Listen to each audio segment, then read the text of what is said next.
Rebel FM, it's your weekend, it's the Grillaz, and we have got a very, very special guest this afternoon. Scotty? I've been very, very excited for this guest to come in because actually we generally meet at a bar somewhere and have a couple of beers We do. We love going for a beer with this guy. He is Criminals, Queensland's number one criminal lawyer, Mr. Chris Hannay. Thank you so much for joining us. Hi guys, lovely to be here. I don't know so much about Queensland's best, but I'll put myself up there if you like, and probably I'd rather do this at the pub than in your studio, but I'm happy to be here. Mate, we're delighted to have you on. And look, as I said, we've known you for quite a while now. We've had some great times. But you've got such an interesting life. I'm going to start by something really simple. You're not in your 20s anymore. We feel like we're with a guy in his 20s when we start having a beer with you. But what inspires you nowadays to get out of bed in the morning? Why have you got the energy of a 21-year-old? Well, I mean, you could ask a number of people that. I just don't know. I just enjoy what I do. I really enjoy what I did in the past as a police officer in New South Wales. And I certainly enjoy now being on the other side. And it's funny, I suppose, you get to our age, but you start to get a little bit of empathy for people who have lived their life or trying to live their life. I've lived a great life. I'm 74 years of age now. And some of these young people that come and see me who want a little bit of guidance, I just feel it's something that I can probably give them, and that makes me feel like an incentive to get back into it and enjoy helping people in that way. I know that sounds a bit cliche, but it's the truth, and that's why I enjoy talking to people who come in with some significant problems.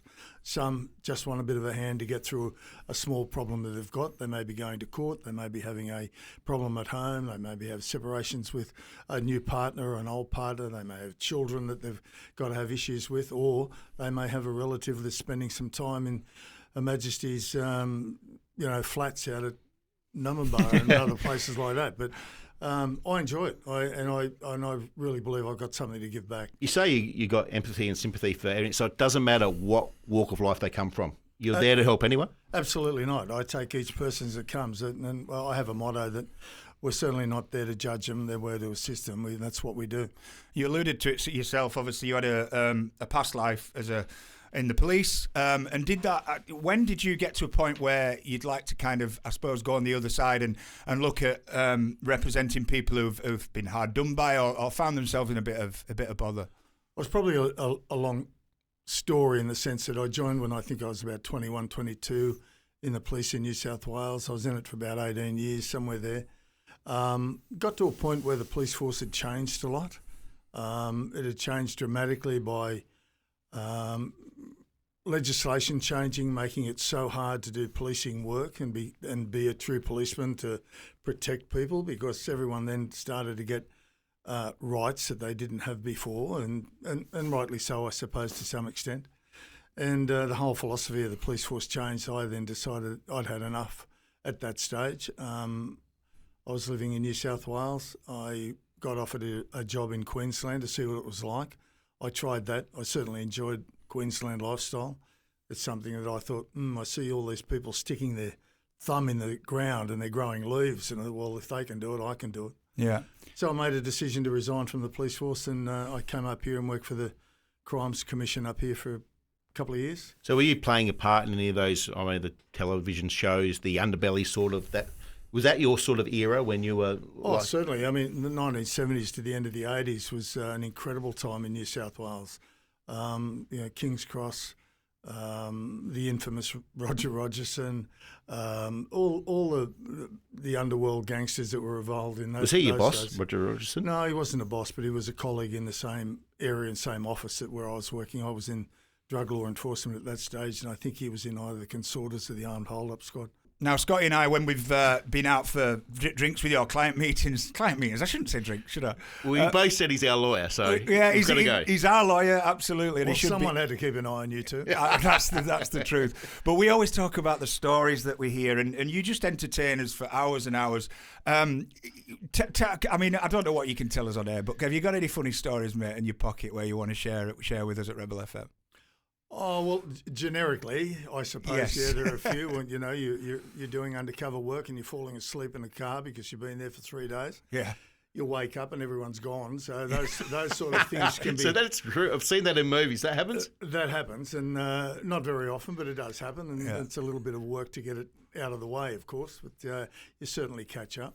You've worked with a lot of characters, mate, as well. Have you got any favourites? I know you're good friends with some of the, I suppose, the likely lads of society, the international men of mystery, as it were. Who's your favourite character, or have you got favourite characters that you've worked with in the past? Well, if we're talking about people that have been in, have arrested or been involved with, there's been some characters. Every person that you meet in this industry, either as a lawyer or as a police officer, they're characters, and they're there because they're a character for one form or another. Yeah. They enjoy breaking the law. They enjoy being on the edge. They enjoy the chase.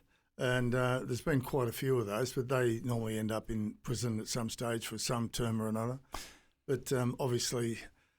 but some of them are really too, because they need to. I mean, it's embedded in them, or they need it to survive in life. Oh, of course. And they couldn't survive otherwise. I mean, but having said that, you'd think of some of these guys who can put scams together so intricate, they should be doing it legitimately, and they'd be very wealthy people. I think I've got an idea who you're talking about there. Oh, well, that may be the case. But, I've got some old clients that I still see.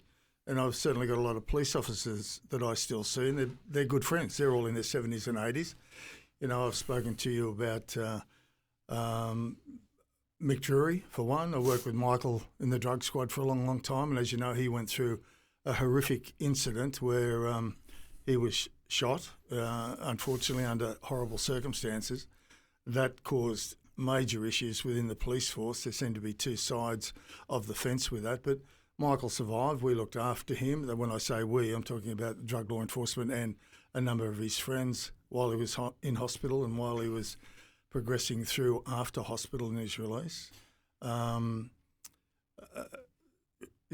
still see him occasionally, and there's some other characters I really don't need to mention names because there's going to be people that I miss out, and I don't want to do that. No. But I mean, I'm still, as you probably well know, I'm still involved with Peter Foster. I'm still involved with him representing Peter.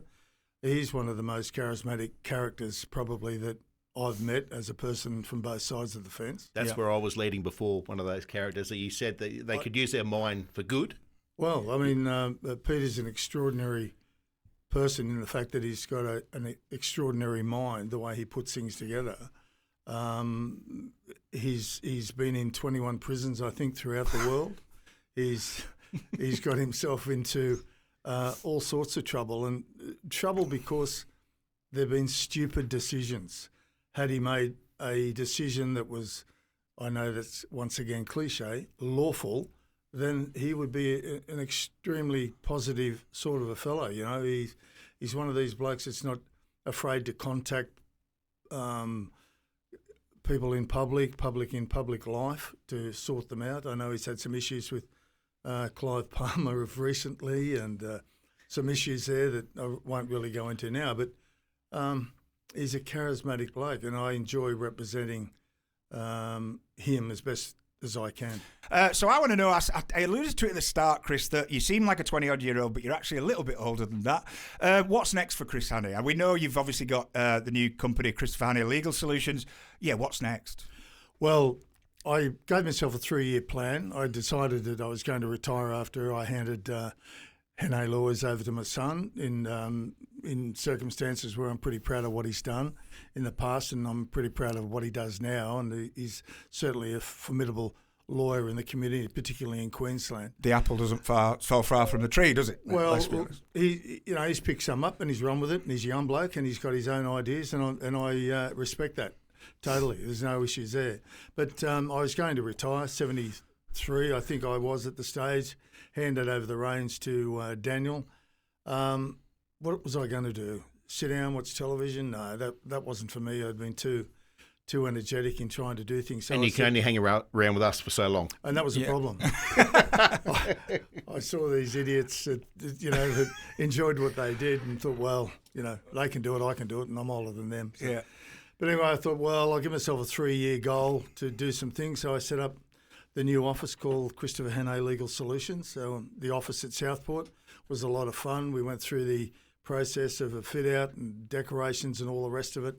And now it's reasonably successful. We've got some incredible clients coming in, and here and now I'd like to thank them for putting their trust in us. And it's, let me tell you, worked out very well for all of them so far. Even though the office is on the Gold Coast in Southport, you're willing to travel all over Queensland though, aren't you? Oh, absolutely. To that extent, we've opened now, just recently, opening an office out of Bow Desert. That'll be finished probably within the next 2 weeks of this today. And we'll be doing all of the outer rim of the hinterland. Yep. Bow Desert area with the Rathdowney area up to the Logan area. And over time, I'd like to maybe open another office up North Queensland. I think. Go on, Chris. Yeah. No, that's okay. And if I can do that within the next 3 years, that my philosophy on how to help people and how to look after clients in the way that I've always done will benefit them and benefit us. But if they're up in North Queensland, don't hesitate to contact you. Not at all. Happy to travel. Absolutely. If you're listening now and you recognise Chris's voice, you recognise him from the ads, because we've got. I some thought you were going to say Dancing with the Stars or something. Dancing with the, maybe that's in the future. Maybe that's around the corner. We don't know. But you obviously recognise the ads, the edgy ads. You know, have you found a pool ball in your pocket, but you don't play pool, the old 8 ball. Lots of edgy stuff that our listeners really love, Chris. And I think as a lawyer, for me, I've got a bit of a stereotype of lawyers. I've met some in the past that I'm not particularly fond on, I'll be honest with you. But you care about people, and you care about us as your colleagues and your friends, and I think you care about your clients. Is that a fair reflection? Oh, it's 100% reflection. I mean, my philosophy has always been, and as I've spoken to my family and my son when he's taken over my other law firm, is to make relationships. And if you can't make relationships in life, you're not going to have much to play with. And my philosophy has always been to have relationships, and whether they're big or whether they're small or whether they're just meeting clients. And a lot of the clients that I've made great relationships with in relation to being able to help them, then the 7 degree of separation, they will tell 7 people, et cetera, et cetera. But I've always been sympathetic and empathetic towards people's plights. As a police officer, I've seen things that not necessarily happy with in my career that happened to people that probably didn't deserve what happened to them. And I want to make sure now that, and that's once again our philosophy, that we want to make sure that what the coppers do is correct and within their jurisdiction and in their justification. If they don't, then the consequences against the police are significant. And that's what we look for. I remember talking to Daniel a couple of years ago about the impact that dealing with, really criminals who do a lot of bad stuff, and it can be. He said it was really mentally taxing and sometimes hard someday. Do you find your mental health is ever affected with the line of work that you're in? Oh, it does, and the law fraternity have a very large mental health issue. Great. Within the fraternity. There's no doubt about that. You can take on jobs that are, as probably Daniel's told you in the past, are taxing. They take 7 days a week of your time. We have people that once you become their lawyer or once you become involved with their family or their issues, they like to talk to you 24/7. And you've got a responsibility to be able to provide the answers. Because your phone's never off, is it? Because people need you all hours of the morning, night. If they need you, if they're getting locked up or they've done something wrong or they need to even confess something, they need someone to talk to, right? Yeah, well, I'm not terribly interested in whether they want to confess or not. You're not a priest. We thought you would. That's not something I'm all about. I'm all about making sure that what's happened to them has been done properly. Yeah. And professionally, and so that they're not there under dubious circumstances. But my philosophy is I've always answered a telephone, and that's an issue. I have a 24/7 number, and I'll answer it at 2:00 in the morning. Please say I don't want people ringing me up at now just to say hello at 2 a.m. in the morning. But that's our job. I'm happy to talk to people, and I have done. And that's done all my career. Well, if you're listening at home and you've done something wrong or you've been wronged yourself, it's chrishannay.com.au. reach out to Chris. He is the most caring lawyer I've certainly ever met, and we thank you, mate, for taking your time. And I'm sure over coming weeks you're going to be back with us for another interview. Mate, thank you. I'd just like to thank you guys. I mean, I've had a great experience with both Breeze and Rebel FM. The ads are fantastic. They've worked for us. We're happy. We're going to stay with you guys for a long time. That's great, mate. Let's go and get a schnitzel. Let's do it. Where are we going? Your shout, 2 schooners. We'll be back next week. The Grillaz, same time, same place. Scotty, I'll see you next week. See you later.